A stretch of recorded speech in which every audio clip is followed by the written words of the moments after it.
Hello friends, কেমন আছো তোমরা সবাই? তো আজকে আমি তোমাদের কাছে একটা নতুন রেসিপি নিয়ে চলে এসেছি। আজকে আমি বানাবো ডিম আলুর কোপ্তা কারি। তো তার জন্য আমি প্রথমে দুটো ডিম আর একটা আলুকে আমি সেদ্ধ করে নিয়েছি। এখানে কিন্তু ডিমের পরিমাণটা একটু বেশি দিবে আর আলুর পরিমাণটা কম দিবে। তো তারপর আমি একটা গ্রেটারের সাহায্যে আলু আর ডিমটাকে গ্রেট করে নিয়েছি। তারপর এখানে মধ্যে আমি দিয়ে দেবো গুঁড়ো মশলা। তার মধ্যে দিয়েছি জিরের গুঁড়ো, একটু লঙ্কার গুঁড়ো, একটু লবণ, একটু হলুদ আর একটু আদা রসুনের পেস্ট, একটু ধনেপাতা কুচি। তারপরে এটাকে আমি ভালো করে মিক্স করে নেব। তারপর মিক্স করার পর এখানে দিয়ে দেবো বেসন। তোমরা চাইলে এখানে কর্নফ্লাওয়ার বা আটাও দিতে পারো। তো আমি বেসন দিয়েছি।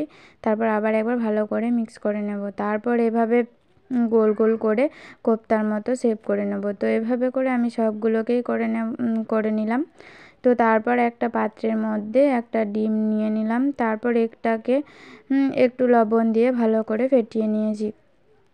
তারপর ওই কোপ্তাগুলোকে ডিমের গোলায় চুবিয়ে তারপর ওইদিকে আমি তেলটাও কিন্তু গরম করতে দিয়েছিলাম। তারপর এভাবে করে ডিমের গোলায় চুবিয়ে তেলের মধ্যে ছেড়ে দেবো। তো এভাবে করে আমি অনেকগুলোকেই ছেড়ে দিয়েছি। তারপর উল্টে পাল্টে একটু গোল্ডেন ব্রাউন করে যখন গোল্ডেন কালার হয়ে যাবে তখন এটাকে আমি তুলে নেব। তো এভাবে করে ভেজে নিয়েছি। তারপর একটা মশলা বানাতে হবে। তো তার জন্য টমেটো দিয়ে দিয়েছি, পেঁয়াজ দিয়েছি, ধনেপাতা দিয়েছি, কাঁচা লঙ্কা, আদা আর রসুন দিয়ে এটাকে ভালো করে পেস্ট করে নেব। তারপর এটাকে রান্না করার জন্য একটা কড়াইয়ের মধ্যে দিয়ে দিলাম অনেকটা পরিমাণ সরিষার তেল। তারপর দিয়ে দিলাম গোটা গরম মশলা আর তেজপাতা। তারপর সেটাকে একটু ফ্লেভার ছেড়ে দিলে তারপর ভাজা মশলাটা দিয়ে একটু নেড়ে নিবি। তারপরে দিয়ে দিলাম একটু হলুদ গুঁড়ো, জিরে গুঁড়ো আর লঙ্কার গুঁড়ো দিয়ে এটাকে ভালো করে কষিয়ে নেব। তখন তেল ছাড়বে তখন এর মধ্যে আমি দিয়ে দেবো টক দই। তারপর এটাকেও ভালো করে আমি কষিয়ে নেব।